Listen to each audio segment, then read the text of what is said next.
Thank you. The next question comes from Robert Thomas from Toronto, Canada, and he says, Warren, why are you recommending listeners to buy now, yet you're not comfortable buying now, as evidenced by your huge cash position? Well, as I explained, the position isn't that huge when I look at worst-case possibilities. I would say that there are things that I think are quite improbable, and I hope they don't happen, but that doesn't mean they won't happen. I mean, for example, in our insurance business, we could have the world's or the country's #1 hurricane that it's ever had, but that doesn't preclude the fact we could have the biggest earthquake a month later. So we don't prepare ourselves for a single problem. We prepare ourselves for problems that sometimes create their own momentum. I mean, 2008 and 2009, you didn't see all the problems the first day when what really kicked it off was when the Freddie and Fannie, the GSEs, went into conservatorship in early September. And then when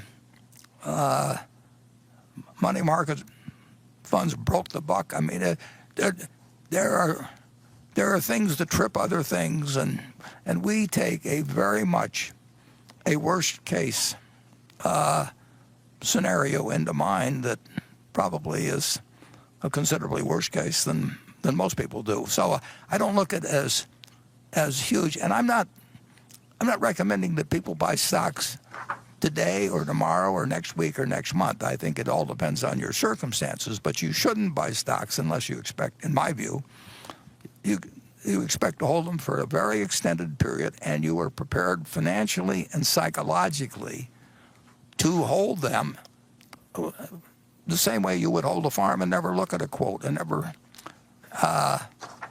never pay it.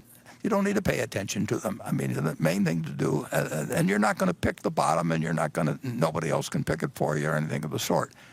You've got to be prepared to, when you buy a stock, to have it go down 50% or more and be comfortable with it as long as you're comfortable with the holding. And I pointed out, I think a year, maybe 2 years ago in the annual report, just the one before this most recent one, I pointed out that there have been 3 times in Berkshire's history when the price of Berkshire stock went down 50%. 3 different times. Now, if you owed it on borrowed money, you could have been cleaned out.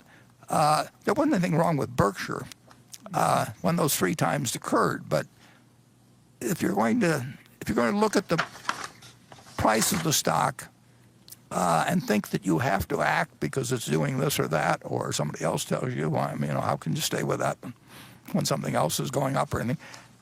You've got to be in the right psychological position. And frankly, some people are not really careful. Some people are more subject to fear than others. It's like the virus. It strikes some people with much greater ferocity than others, and fear is something I really never felt financially, but I don't think Charlie's felt it either. But some people can handle it psychologically. If you can't handle it psychologically, then you really shouldn't own stocks, because you're going to buy and sell them at the wrong time. And you should not count on somebody else telling you this. You should do something you understand yourself. If you don't understand it yourself, you're going to be affected by the next person you talk to. And so you should be in a position to hold. And I don't know whether today is a great day to buy stocks. I know it will work out over 20 or 30 years. I don't know whether it'll work out over 2 years at all. I have no idea whether you'll be ahead or behind on a stock you buy on Monday morning or the market.